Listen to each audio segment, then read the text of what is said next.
Hey everyone, welcome back to the challenge sessions where Zach and I talk through some of the common challenges that sales-driven organizations face in their go-to-market, sales, and growth efforts.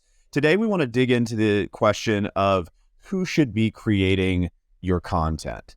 And pretty much everyone in 2023 realizes that if you're a sales-driven organization, you've got to be creating content both to drive inbound leads and prospects, but also to support your outbound prospecting.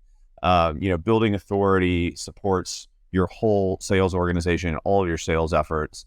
But there is this underlying question of okay, who's going to create this content? And let's today, Zach, think about the scenario where maybe an organization has a marketing person in-house and they realize they need to be creating, good, authentic video content. And I think the first question to ask here is, if you've got a marketing person in-house and you realize you need to be creating content, especially video content, why is this person not already doing that? And there's a bunch of reasons, I think, around skills and around logistics. But I think one thing that I want to start with is this notion of layering growth efforts, right? So this marketing person is probably, creating assets, sales enablement assets for whoever's doing prospecting. They're probably consistently improving the website, all the things that making case studies, interviewing customers, the things that you hope a marketing person is doing. And when it comes to sales-driven growth, and really growth of all types, it's all about layering efforts, right? So if you're looking at creating video content, you're saying, okay, we're going to pull this marketing person over and they're going to start running, a full-on thought leadership video content creation program month over month, you're kind of thinking zero sum, right? It's either what they're doing now or that. And that is not layering, right? The objective should be, let's keep doing what we're doing here that's supporting our demand gen, lead gen efforts. And let's layer on this thought leadership, sales enablement video component to drive more inbound and to support outbound prospecting. So I think that's the first kind of mindset shift is not, how are we reallocating, but our job as executives or leaders in a company should be, how can we layer and how can we make strategic bets about the growth experiments that we're going to run? We're going to see if they work. And if they do, then we're layering those up. So that's the first kind of mindset shift. What else would you add to that, Zach? Yeah, well, to back up for a quick second, right, what the thought leadership content team that GrowthMatch has does, right, is it turns recorded interviews with company leaders, customers, and subject matter experts into a month's worth of short video and social post content. And to do that, to execute on that, we have a team of 4 specialists, right? A content strategist that specializes in thought leadership, an interviewer that is excellent at both pulling out domain expertise, but also being able to tell what great source video footage, audio, sound, and looks like, right? We've got a social media marketer on the team, and then a short video editor, right? And so it's really a team of specialists. And so very often what we hear from companies who are a little bit hesitant to bring on our team of specialists is, hey, we have someone in-house and they can do some of those things. But the problem is that they're just super spread thin, right? We are in a pending recession. People are cutting marketers left and right. We have never met a business that didn't have a marketing department that was completely stretched thin. And whether or not they can do those things, they're just not. They're not hitting their content output goals. They're not hitting them consistently. They're not hitting their social activity goals. And they're not really creating a ton of short video. And without those, they're just not getting any of the benefits from social algorithms right now for consistency and for posting in a short video medium that will end up giving them a boost in all of their reach and engagement. So the truth is that they're just not doing it right now because they're spread super thin. The other thing that I think a lot of companies end up being worried about is that I don't want to add more work to my marketing manager's plate by bringing on this team. And what's great is that we actually have our own account manager that manages them on your behalf. So it's actually taking things off of their plate. It's not adding more things to their plate, which is really great, right? The account manager is there to be your representative. And if a member of our team, our cross-functional team, isn't jiving with you, we'll replace them with someone better.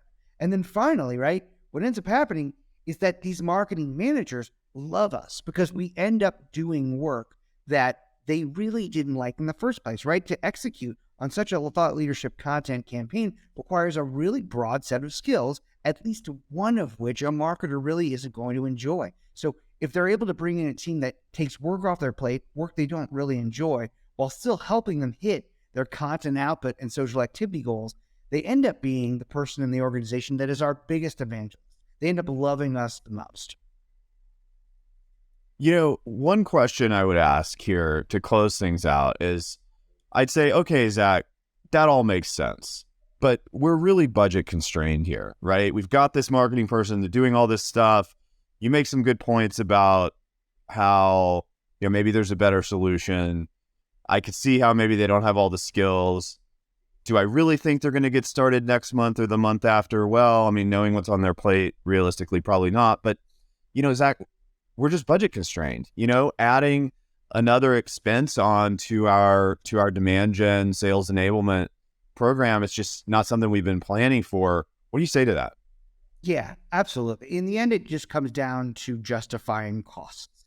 And there are two ways everyone justifies costs. There might be a few more, but these two are the most prominent, right? The first one is you compare the cost to the other ways you might get this done. And if you compare our cross-functional team to a full-time employee, a marketing agency, or assembling your own team of freelancers from like an Upwork or a Fiverr, right? You are both adding more to your management. They're going to be more expensive. They're going to have absolutely no chemistry with each other, and they're not going to be specialized. So there's just the way in which we get this done is both more highly specialized without any management at all and much, much less expensive. The other way you might justify cost is by thinking about it from a return on investment perspective. At $1,900 a month, right? Let's say you have a $12,000 a year customer. We need to get you 2 customers in a year in order for all of this expense to really pay for itself, right? Let's take away from a second all the benefit you get from a brand awareness and credibility perspective, all the benefits you get from having a founder of your company be seen as a thought leader, like all the improvements that happen to bring more leads in and to increase your close rates, right? If all you get is 2 customers usually in a year from this, facilitated by this type of content and social activity, it pays for itself. So really, truthfully, you have to spend money to make money. And that's one way you want to justify this cost, is by a return on investment. And the other way is just comparing the other ways you might get this done, might execute on a campaign like this, comparing a full-time employee, a generalist marketing agency, or assembling your own team from a Fiverr and Upwork to do this. And we crush the competition in that regard every time. Yeah, and I think, the last thing I'll add is we just put up a really great case study from Q1 on the website about FinOptimal that drove like over 70% increase in their leads generated each month. In just that first quarter, I think those leads counted for almost $500,000 of new revenue. And that's just from Q1. So, this type of the type of really authentic, engaging video content very much can be a new layer of demand gen that sales-driven organizations can put on top of their existing efforts that really do ROI quickly. So that's the last thing I'll add. All right, good session today. We'll see you guys next week.